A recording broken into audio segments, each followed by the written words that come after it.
금리 내린다고 집 사실 생각 있으세요? 0.25 내려줬는데. 저는 아직 없습니다.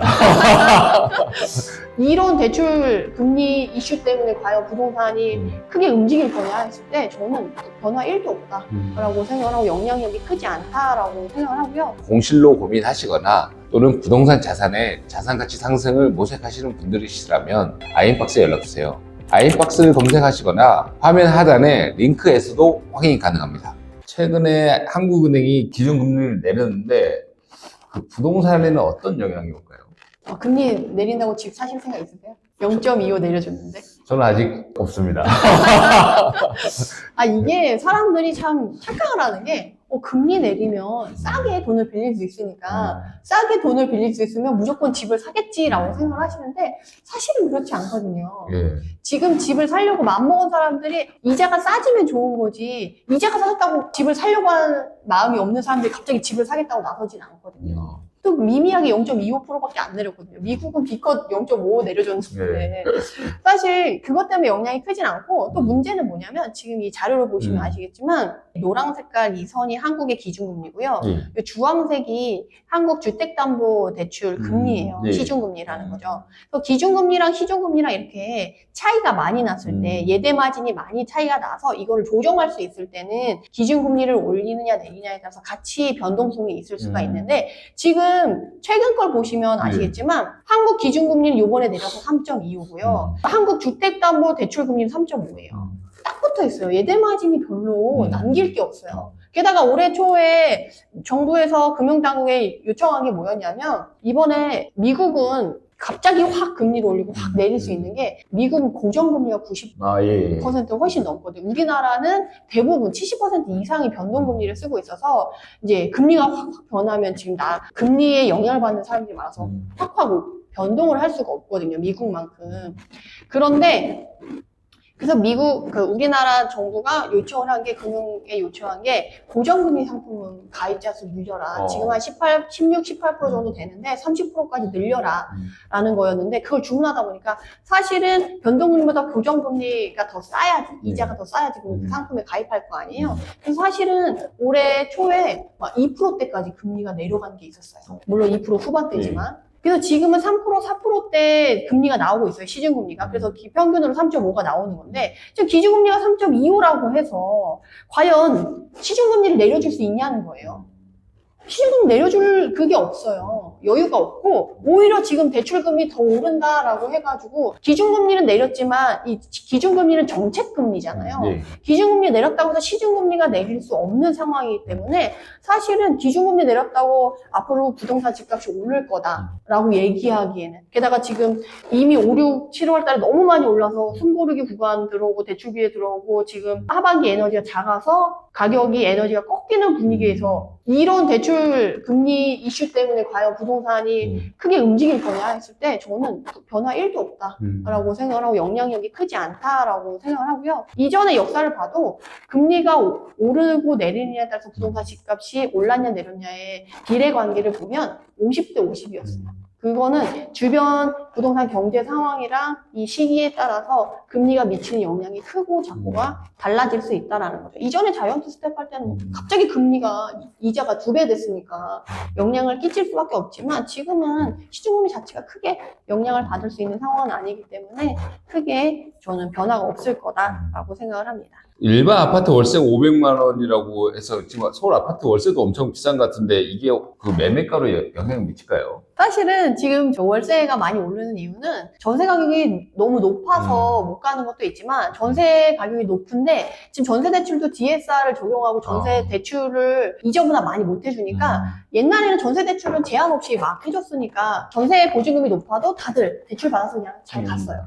근데 지금은 규제를 하다 보니까 전세를 가고 싶어도 못 가고 어쩔 수 없이 월세로 돌아서는 수요가 많아지고 그리고 이번에 전세 사기 때문에 또 워낙에 이슈가 됐었던 부분들도 있어서 월세 비중이 좀 늘어나긴 했잖아요. 그런 영향으로 이제 월세 수요가 늘면서 월세 가격도 조금 높아진 부분이 있긴 하거든요. 근데 이제 월세 가격이 비싸졌다고 해서 그럼 매매가가 오르냐라고 하면 그리고 이제 전세가가 많이 오르면 전세가가 매매가를 위로 올린다라는 생각으로 이제 월세가도 그러냐라는 이제 뉘앙스로 물어보신 것 같은데 사실은 월세가랑 전세가의 차이도 워낙 크고 월세로 이제 매매가를 밀어 올리기에는 너무 간격이 커서 월세가만으로는 어려워요. 그러니까 월세가 올랐을 때 집값은 어떤 영향을 미치냐면 결국 임대 수익이거든요. 내가 집값이 어느 정도 됐을 때 월세가 이만큼 치고 올라오면 임대 수익이 잘 나오니까 수익률이 좋아서 이걸 가져가는 게 좋아라고 생각하는 거고, 그렇지 않고 월세가가 집값도 많이 높아지고 월세가는 그대로 있어. 그러면 수익률이 떨어지기 때문에 이거를 처분하고 싶어 하는 거죠. 이제 처분하냐 보유하냐 임대 수익적인 면에서만 볼 수 있지 사실은 매매가의 월세가로 영향을 줄 것 같지는 않습니다. 근데 저도 올해 5월에 계약을 했는데 확실히 느낀 건 뭐냐면 월세를 선호하는 사람들이 정말 많아지는 게 약간 트렌드인 것 같긴 해요. 네, 맞아요. 네. 요새는 전세 대기자보다 월세 대기자가 훨씬 많아요. 맞아요. 그래서 월세 내놓는다고 하면 사장님들이 막 엄청 감사해 하면서 바로 연결을 해주는데, 전세는 그래도 조금 그거보다 좀 덜하다는 거죠.